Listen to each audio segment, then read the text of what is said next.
This is one of Khalif Dahir's regular routes in Mogadishu. The 45-year-old paramedic is among a group of Mogadishu-based emergency volunteers known as Amin Ambulance Service. He navigates through one of the most congested streets of the capital.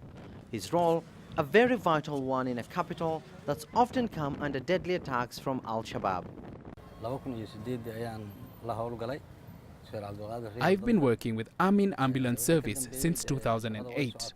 During explosions or deadly attacks, the roads become busy and congested. Navigating along the road is quite a challenge. The public hasn't yet understood the importance of emergency service. We find public transport vehicles a menace while moving around the city.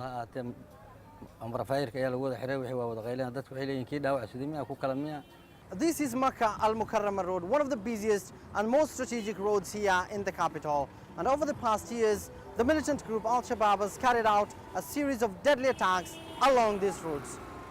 In November 2016, Khalif led his emergency team to help victims of a deadly blast in downtown Mogadishu. At least 30 people were killed in that explosion outside a crowded market. On that day, Khalif and his team helped more than 60 victims reach hospital.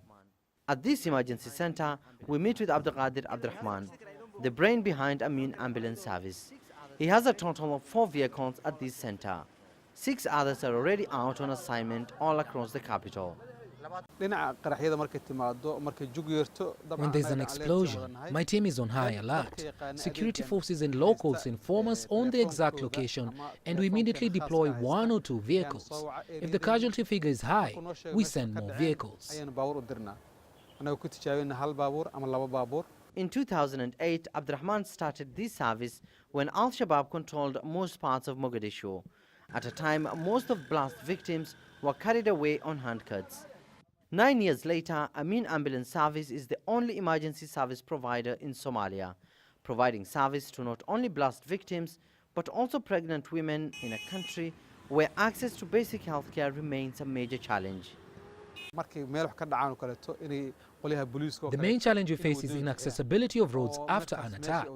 We are not able to reach the place in time, and injured victims die due to lack of immediate care. Our primary focus is to save lives, and not being able to achieve that saddens us.